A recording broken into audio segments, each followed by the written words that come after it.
Is it too much to ask to get a competitive game in this Heat-Celtics series?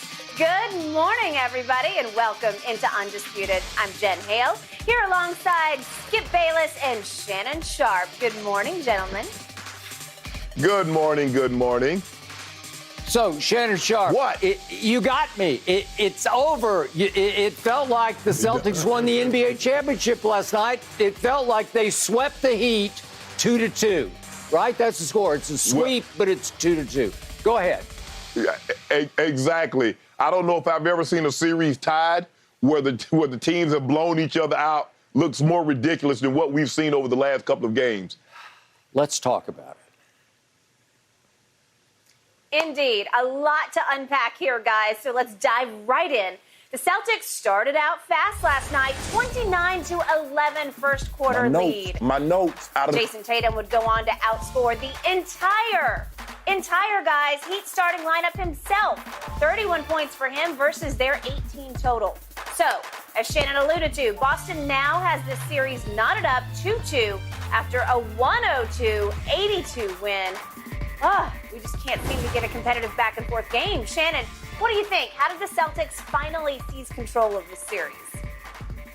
Well, with the exception of Jason Tatum, as you mentioned, everybody else looked like Spice Adams. The thing was, Skip, if you look at it, only 3 Heat players attempted free throws. Everybody shot the ball poorly. When you look at it, the Heat was 33% from the floor. The Celtics was under 40% from the floor. The Celtics were under 24% from the three. But they got to the free throw line 38 times and they made 36 of them. So when they don't turn the ball over, what we've seen, Skip, game 1 in the third quarter, the Celtics turned the ball over. The Heat seized control of the ball game. They won. In game 3, after that convincing win the Celtics had in Miami, they come out lackluster, turned the ball over 19 times.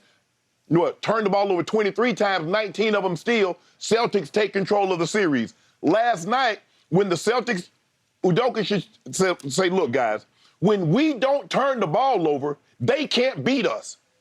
Their half-court offense isn't very good. The way they've beaten us is that they've been allowed to get out in transition because we've turned the ball over. When we don't turn the ball over, they can't beat us. It's as simple as that. And that's what we saw last night, Skip. Look, I know Jimmy Butler is injured, but we've seen far too many times, Skip. This is not the first time that we've seen Jimmy Butler put up big performances, be totally healthy, and come out and give you a 14-point or a 12-point outing. So I'm not willing to say all of this is on his knee. Some of it could be, but this is what I tell guys. You're allowed to play injured. You're allowed to play hurt, but you damn sure better play well because people will not give you an excuse, Skip, of being injured or hurt if you put yourself in that position to get on the field, to get on the court. They expect you to play as if nothing's wrong because all they see is Butler on the back of that Heat jersey. So when I look at it, Skip, it's hard for me to explain it.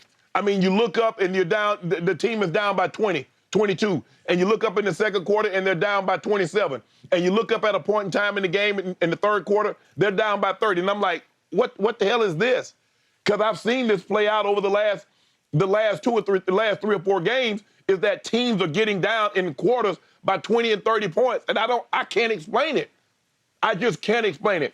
I just know the Heat shot the ball poorly last night, and the Celtics didn't bail them out.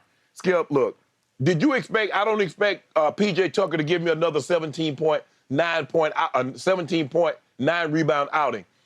Skip, Bam, we got to stop expecting Bam to be Jokic. Stop expecting Bam to be Joel Embiid. That's not what he is. That's not who he is. He's not a Karl Anthony Towns. He's more of a 17, 18 point, maybe a 10 rebound game. That's when things go well. But we've seen far too many of the first 2 games. We saw this. He had 16 points in the first 2 games. He exploded in the third game. So will the real Bam Adebayo, will he please step forward? Because if he doesn't play well with Tyler Hero being out, Skip, where are they going to get the points from? So for me, I feel very comfortable in my selection. Boston in 6. As you notice, I got my green on today, so I feel very comfortable for where I'm sitting. I'm here in Baltimore, Crab Cake City, in the catbird seat. I am green with envy. Okay, First, I'm going to take care of my Miami Heat, which will win this series in 7 games. But for whatever reason, a very veteran, high-culture basketball team decided not to play last night. They decided they had stolen, literally, Game 3 on Saturday night in Boston, literally stole it with 19 steals, and they came out last night not caring a bit about winning that game. 2 minutes into the game, I'm going to read my tweet. 2 minutes in, I tweeted, "It is painfully clear the Miami Heat, up 2-1, don't care about winning this game. Every shot is afterthought tentative. It's like nobody even wanted to try to shoot." I continue with my tweet. "No hustle for loose balls. Jimmy Butler should have just rested his knees for Game 5, obviously back in Miami." Okay, that was all you needed to know about the Heat last night. But here is the silver lining, the glass half full from last night that nobody is talking about.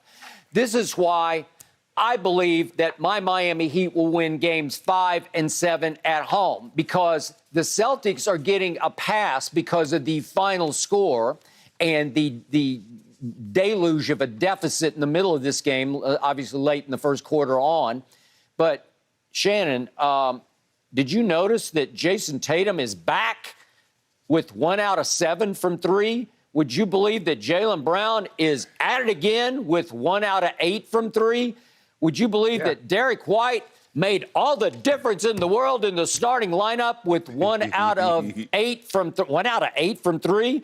Would you believe that Grant Williams, that three-point bomber coming off the bench, went 1 of 5 from 3? Wait a second. Those guys add up to 4 of 26 from 3, and they still won by 20 points? That's because the Heat quit to start the game. They just flat out quit. They didn't quit for the whole game. They just quit for the first quarter. And obviously they fell woefully behind. They were down 26-4 with 2:02 left in the first quarter. 26-4. Finally, Victor Oladipo came off the bench and began to make shots. And the resounding irony, the painful irony of last night is that Victor Oladipo, coming off the bench with 23 points, outscored the whole starting lineup, which in the end had next to nothing. What was it? Oladipo had 23. 18. Yeah, 18. They had 7 of 36. Between the starters. 7 of 36 for 18 points. Oladipo had 23 coming off the bench. Okay. I believe you mentioned this or glossed over it, but Boston won the game by 20 while shooting 8 of 34 from 3. That's 23%. 23. Yeah, I'll give you 24 if you want to round up. It's 23.5. Okay.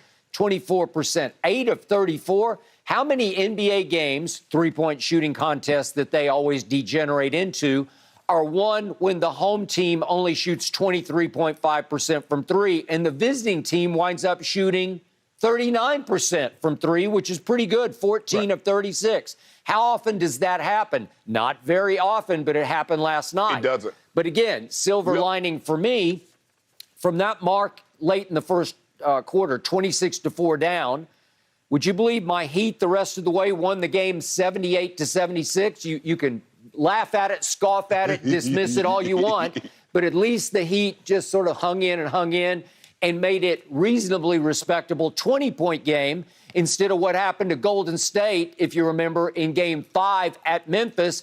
Golden State, the mighty Warriors, who are about to sweep Luka and company, trailed by 55 points in that game. 55 points? And, Shannon, I know you'll remember this because you were a Larry Bird fan, but do you remember Game 1 of 1985 Finals? The Memorial Day Massacre. Thank you, the Memorial Day Massacre. Boston won that game, Game 1 in Boston, 148-114, and everybody said, get the Lakers out of our sight. They're done. They're going to get swept. Well, not only did they not get swept, but they bounced right back in Game 2 at Boston and won 109-102, and here they went. And they won in 6 games. So there we go. It happens, right? It can happen. It can swing wildly and dramatically and incredibly unpredictably when you least expect it, which is why I still got the Heat in 7. I still got the Heat winning Game 5, and yet Jen's question was, Has Boston finally seized control of this series? And you think they have, right? I do. Okay. Yes, I do, Skip, because I believe Boston, if you look at the games they've lost, Skip, they've averaged 20 turnovers. Miami has turned those into 26 points. If you look at the games they've won, 10.5 turnovers, Miami turned those into 8 points. If you look at the defensive end, Skip, and we know these are two good defensive teams, Miami was number 1 in the regular season. Boston was top 5. Boston